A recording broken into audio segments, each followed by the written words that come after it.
नमस्कार, मैं हूं देवेंद्र। आप देख रहे हैं पंजाब केसरी टीवी। कोरोना के बाद अब चीज़ें खुलनी शुरू हो चुकी हैं, स्कूल खुल चुके हैं, मेले का भी आयोजन होना है, सूरजकुंड मेला, जो हर साल हरियाणा सरकार की तरफ से करवाया जाता है। इसी को लेकर बात करेंगे। हमारे साथ हैं हरियाणा के शिक्षा एवं पर्यटन मंत्री कंवरपाल गुर्जर। गुर्जर साहब, सबसे पहले जानना चाहूँगा, छोटे बच्चों के स्कूल नहीं खुले हैं और स्कूल की टाइमिंग्स जो खुले हुए हैं वो कम है, अब क्या पूरी तरीके से स्कूल खोले जाएंगे? देखिए, 1 दिसंबर से हम स्कूलों को पूरे टाइम के लिए खोलने जा रहे हैं और पूरी स्ट्रेंथ के साथ, पूरे बच्चों के साथ हम खोलने जा रहे हैं और वो प्रॉपर स्कूल खोले जाएंगे। और सूरजकुंड मेले का आयोजन हर साल होता है, अभी किस तरीके से रहेगा और क्या थीम रहेगा? देखिए, अब कोरोना की वजह से पिछले 2 साल ये मेला नहीं हो सका, लेकिन अब स्थिति बिल्कुल सामान्य है हरियाणा में और लगभग ना के बराबर पेशेंट हैं, कहीं कोई कोरोना का पेशेंट नहीं है। तो ऐसे में हमने निर्णय लिया कि 4 फरवरी को हम इस मेले का शुभारंभ कर रहे हैं। और अब की बार जो हमारा मेले का थीम है, तो जम्मू कश्मीर जो है उस हमारा पार्टनर है उसमें, और विदेश की तरफ से हमारा यूके, इंग्लैंड हमारा इसमें पार्टनर है। क्या इसकी कोई सीमा है, कितने दिनों तक चलेगा और किस तरीके से व्यवस्था को लेकर, मंत्रियों के या गेस्ट को आने जाने को लेकर? देखिए, अभी इसका तो कोई फाइनल नहीं किया आगे कौन कौन आएंगे, लेकिन जल्दी उस सारे को वो कर लेंगे और मेला उसी प्रकार से जैसे पहले टाइम तक रहता था, तो उसी प्रकार से सारी व्यवस्थाएं उसी प्रकार से रहेंगी। जी, पॉलिटिकल बात करते हैं।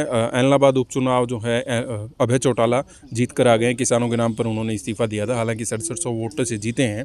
आप लोग लगातार ये कह रहे हैं कि उनकी हार ही है, आपकी जीत हुई है। किस तरीके से देखते हैं ये एलनाबाद की जीत?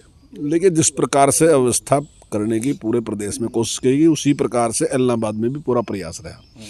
मेरे अपने प्रोग्राम थे जो, उनमें से भी कई प्रोग्राम इसलिए कैंसिल करने पड़े क्योंकि उन गांव में इस प्रकार की अव्यवस्था उन्होंने फैलाने का काम किया। और मैं दावे के साथ कहता हूं कि अगर ये अव्यवस्था इस प्रकार की ना करते तो निश्चित तौर से चुनाव हारते।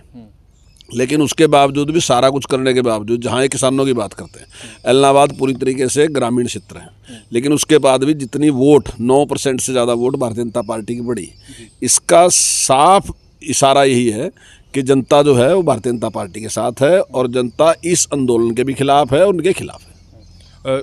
अभय चौटाला ने कल प्रेस कॉन्फ्रेंस भी की थी। उनका साफ तौर पर कहना है कि बीजेपी, जेजेपी, अलोपा और तमाम संसाधन, मशीनरी का इस्तेमाल करके पूरी कोशिश की गई, सारी सीमाएं इस चुनाव में लांघ दी गई, जिसकी उन्होंने चुनाव आयोग को शिकायत भी की थी।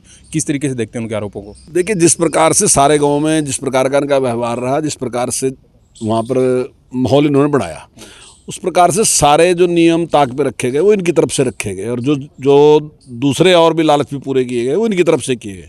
हमारी तरफ से इस प्रकार का कोई भी काम नहीं है, कोई एक भी घटना इस प्रकार की नहीं। हाँ, निश्चित तौर से कानून व्यवस्था खराब करने का इनकी तरफ से पूरा प्रयास रहा और बड़ी संख्या में ऐसे लोगों को लगाया गया तैयार करके, चाहे वो पेड़ लगाए गए कि जहाँ वो हर जगह अव्यवस्था फैलाने का उन्होंने काम किया। मेघालय के गवर्नर सत्यपाल मलिक का बयान आया, 600 जवान किसान शहीद हो जाते हैं, संसद में कोई शोक प्रस्ताव नहीं होता, अगर किसी जानवर की मौत हो जाए तो भी शोक प्रस्ताव जो है वो संसद में रखा जाता है। किस तरीके से देखते हैं? हाँ, इसके लिए उन्हें ये भी स्पष्ट करना चाहिए कि शहीद क्यों हुए, क्या सरकार ने कोई बल प्रयोग किया या सरकार ने क्या किया उसमें शहीद होने में, कौन है उनके लिए जिम्मेदार जिन्होंने शहीद किया उन लोगों को। मैं समझता हूँ कि निश्चित तौर से जो आंदोलनकारी हैं वही उसके लिए जिम्मेदार हैं, क्योंकि उन्होंने बुजुर्ग लोगों को, आमतौर पर हमारे यहाँ कहावत है ये कि भाई अगर हमारे बुजुर्ग अब की बार ये सर्दियाँ निकाल गए तो 1 साल और आराम से जी सकेंगे।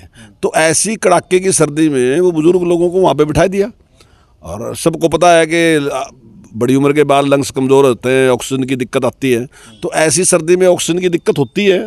आमतौर पे जब आप लोगों की भी उम्र 60-65 साल होगी तो आपको भी डॉक्टर कहेगा कि भाई सर्दी में सैर करना बंद कर दो। क्यों कर दो? इसी करके कि लंग्स कमज़ोर होते हैं। तो जब ये घटना घटने लगी तो उसमें जिम्मेदारी थी, जो आगू थे उनकी जिम्मेदारी थी कि विचार करते कि भाई ऐसा क्यों हो रहा, और उस पर विचार करके निश्चित तौर से उन बुजुर्ग लोगों को घर भेजना काम करना चाहिए था।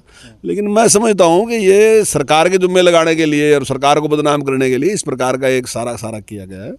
मैं निश्चित तौर से इसके लिए वही लोग जिम्मेदार हैं। सत्यपाल मलिक के बयान तो सरकार को सवालों उसमें खड़े करते हैं। नहीं, बयान से तो कोई भी कर देगा, लेकिन व्यवहार में तो देखो कौन है। अब सत्यपाल जी तो इस टाइम, क्योंकि उनका जो टर्म थी गवर्नर की वो तो पूरी होने वाली है। अब मेरा ख्याल है वो, क्योंकि भारतीय जनता पार्टी ने एक निश्चित उम्र भी कर दी कि इस उम्र के बाद चुनाव नहीं लड़ेंगे, तो वो उम्र भी उनकी नहीं रही और वो टर्म भी उनकी पूरी है। तो अब वो अपनी राजनीति तो करना चाहते हैं, क्योंकि वो रुक नहीं सकते। तो मेरा ख्याल है कि वो भविष्य की राजनीति के लिए इस प्रकार के बयान दे रहे हैं। पर मेरा निवेदन ये है कि वो जिस गरिमामय पद के ऊपर आज हैं, तो अगर इस प्रकार के बयान देने तो निश्चित तौर से वहाँ से रिजाइन देके उन्होंने फिर इस प्रकार के बयान देने चाहिए। तो उस पद का एक मर्यादा उन्होंने रखनी चाहिए। जी, बहुत बहुत शुक्रिया। हरियाणा के शिक्षा एवं पर्यटन मंत्री कंवरपाल गुर्जर मेरे साथ थे। तमाम चीज़ों पर बात की। मैं हूं देवेंद्र, देखते रहिए पंजाब केसरी टीवी। नमस्कार।